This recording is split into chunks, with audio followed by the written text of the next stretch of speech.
Hello everybody and welcome back to the channel. Carnage. Absolute carnage this week. But I survived. Dropped 6,770 spots in the rank. If everything, like what could go wrong, went wrong for me this round. So, let's go over it together. Still in the top 15%. Going into the bye round. Look, it could be worse, but I'm set up well. I'm set up well for the bye round. So let's go over it. We'll go over some chat about who you should be targeting for the bye rounds, and let's go over my score all together. So starting up the top. So Grant with a miserable 34 to run himself into Origin. So definitely didn't expect a 34 from Grant up against the Dolphins, but that happened. So 34. Taps and Horse 47 and a 62. They got absolutely embarrassed by Manly at home, which absolutely nobody expected. And if you're saying that you did expect it, you're lying to yourself. So, Taps and Horse, pretty average, but they are both plugged in for round 13. Fanua Blake is still there on the pine. He slots back in, which is sweet. Maddo, 64. He was on 64 at half time, and then tragically does something to his calf. So now that's a headache. Don't know how long he's going to be out for. NRL physio said likely 2 to 4 weeks, but we won't know just yet until some more confirmation. So after Maddo got injured, I was forced to make a little bit of a change. So I went early on Luciano. I sold Preston because I thought to myself, okay, if Maddo is now dumped out of round 13, that means one less player that I have for the bye coverage. So I was like, okay, I'm going to go early on Leilua. He scored a try. He scored 43 points with 60 minutes in a side that got absolutely embarrassed. So, it is what it is. He scored 43. It's not the worst in the world. He's going to improve. He's proven over the time that he is a Supercoach weapon. I don't think it was a bad move in the big scheme of things. I think if I kept Preston, he scored a 60, which is an extra 17 points. I don't think it would have made a huge difference. But at the end of the day, I got him in. He covers round 13. He covers like a lot of Cowboys players are going to be in Origin duty now, so I'm expecting Leilua to get some decent minutes over the next few weeks. It worked out well. Obviously, I don't know. I'm looking at my side and I'm just thinking things are okay for now, but I do see some slight issues going forward, but that's for another day. Lemuelu, 50. I'm pretty sure Lemuelu has now peaked in price for everybody else who got on him with me right back at the start of the season. He's done his job, but obviously he plays 13, so you're going to keep him. Hosking with his 53. Schuster. Wow. If you played Schuster, well done. You either got very, very lucky or you had some problems with your depth. But fair play to you if you played him. 106, he's back. He's going to start making some cash. Excellent. I'm glad I held on to him. Hines captain 71, Cleary 125, Hines with 71, already said that. Dealbags 113. I had the vice on him, and I did say to myself that I was going to loop Dylan if the updates were good enough. The updates were very, very, very slow. Most games weren't updated until late Sunday afternoon. So I missed out on that opportunity to loop, but it is what it is. Garrick with a 108, Holmes 52, AJ 83, Katoa in the bin for a 35. He is moving out of my side this week. Peachy with a 53, Billy Smith 24. Billy, wow. Gutho 25. Gutho's score of 25, I believe, is the worst Supercoach score he's gotten in close to 3 years. Amazing timing for him to do that while I needed him, but I've got him this week. The Walsh owners are absolutely spewing right now. He got named as fullback for Queensland because they've realised that they don't want to risk Ponga's concussions. Kind of said this would happen. So glad I got in Gutho when I did. Buller, 124. The bloke has now got a negative BE as well as coming off a 124 in his rolling average. So he is going to make some serious cash again. So I see him end up getting around that 550k mark, which is amazing. It's worked out perfectly for everyone who ended up getting him. So well done to everyone who got him. So let's have a look at what we need to do going into round 13. So I'm going to optimize it because it gets everything out of the way. Now, I've been talking about moving Grant on. So with Grant obviously going into Origin and Cook missing out to Appy, Cook has actually become a little bit of a pod play. Now, a lot of people have gone with Robson. A lot of people are probably going to go with Marshall King. People might be leaning towards Wade Egan. But for me, if you were to go into Damien Cook's scores, he's got a break even of 53, which is definitely achievable for Cook. You scroll down to his scores this year, and the last 5 games, 59, 67, 45, 55, 65, 58, 73. He's consistent. Damien Cook is consistent, and he's 582k. Now, the difference between Cook scores and a Jeremy Marshall King, there's not much different between them. Like, yes, Jeremy Marshall King, JMK, has been scoring better. So he's got 53, 69, 78, 68, 72, 89. So you're looking at like an extra 15 points per game on average, but you're saving yourself an extra 150k or an extra 100 and something k, 672. Yeah, you're saving yourself about 100k, 110k. So I think Damien Cook is definitely an option going forward, especially if you want to pot up. So I'm personally going to be putting Cook in for Grant, which leaves me obviously with the 300k.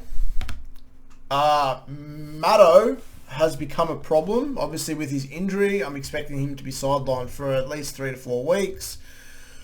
So I really didn't want to get rid of Maddo, but I feel like I have to.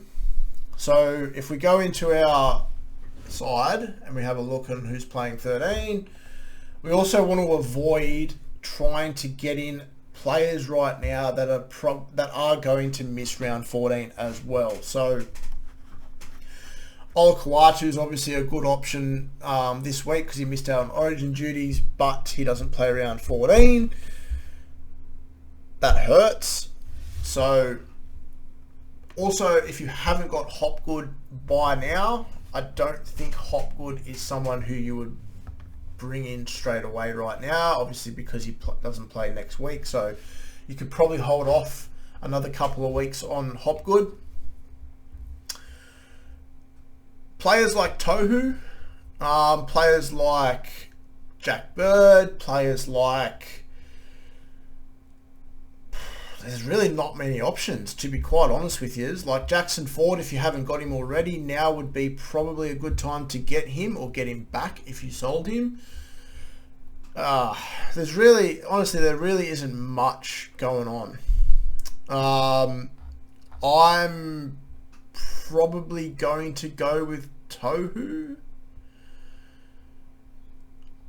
but I'm obviously going to have a look at teams list tomorrow afternoon and see what the go is with Maddo, and have a look to see how long he's going to be out for. But what we'll do is we'll plug Tohu in for now. Complete the trade. So 390k in the bank. We're going to go down. We're going to say goodbye to Katoa because he has absolutely stunk it up except for last week. And I'm going to get myself a centre fullback dual because when Buller maxes out his price, I'm going to want to bring in another gun. And the way I'm thinking about doing that is to get a centre fullback dual that's pricey, move him down, and then upgrade from there. So I'm going to put a Sarko in for now. I think he, like, obviously with the Dolphins covering most buys over the next 4 to 6 weeks, I think he will do a pretty good job because the Dolphins aren't actually too affected by Origin as most of the other teams will be. So Sarko comes in. I don't need to necessarily use a boost for this round either, because if I optimize from now, I have 1, 2, 3, 4, 5, 6, 7, 8, 9, 10, 9, 10, 11, 12, 13. So I've got 13 in my side right now without using a boost. 236k in the bank, 19 trades left. Those are my current thoughts. Obviously, teams list tomorrow will throw in a little bit. I'm pretty sure Kepi is going to get a week for his little mishap on the weekend. Hopefully he doesn't. If he doesn't, that means I've got one extra, but I mean, it's likely he gets a week. Yeah, outside of that, that's how my team is actually shaping up for the first major buy round. So I've done well, I've planned well, I've got 13. I did drop quite a lot in the week that just had. Obviously, my team just completely shit itself. But over the next few weeks, this is where your buy planning will pay dividends. So if you planned well, you'll climb the ranks well. If you haven't planned well, then good luck to you. So, captains for this week. Now, I'm leaning towards Dillbags for the captain. There are quite a few options that you could have. I'm going to go over the main ones for my side. Obviously, Dylan, a Gutho as a captain. Look, he scored 25 last week, but that's like, let's not forget that Gutho has quite a nice ceiling when he's on. So, AJ's another one.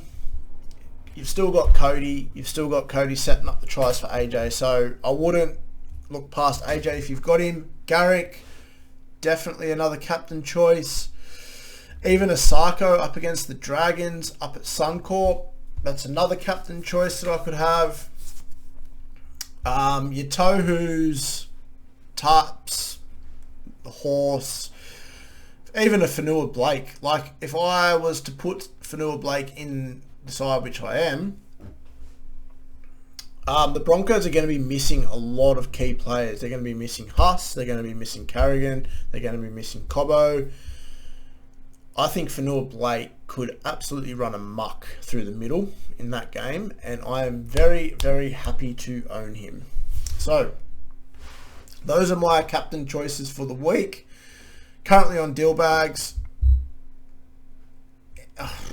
Who knows? Honestly, I might change my mind 1,000 times this week.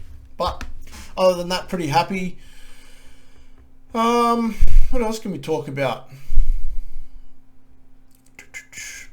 So, with Hines and Cleary. Now, if you haven't made the moves already in maybe getting rid of a Hines or a Cleary for a Moses or someone similar, I think that it would be ideal if you have your numbers for the buyers, hold on to Hines and Cleary, because if you get rid of them, you're going to have a headache of trying to get them back. A lot of people will get this wrong. A lot of people will trade Cleary out right now for Moses. They'll bank themselves a couple of 100K, and then they will end up spending that couple of 100K in the bank on other players. Then when Cleary ends up coming back in a few weeks, you're going to want to have him. Same with Hines. You're going to want to have him. Don't get caught out with the temptation of banking all this cash, trading out two guns that you want on your side, without realizing that you're going to have to get them back in at some point after Origin. So keep that in mind.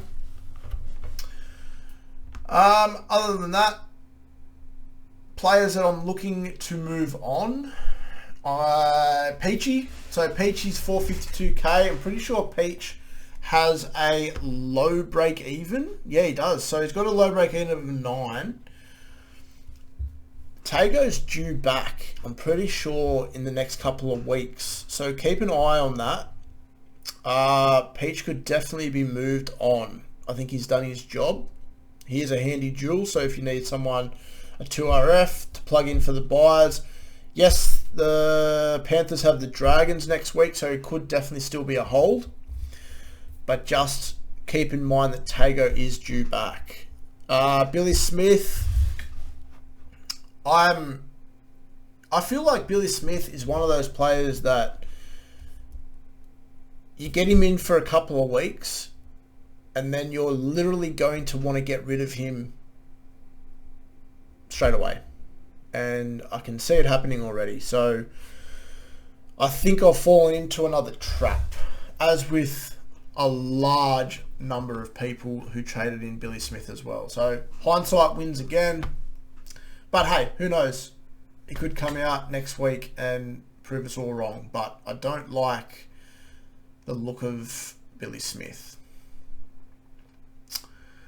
Sonny Luke, apparently, according to the Guru, apparently Sonny Luke played 70 minutes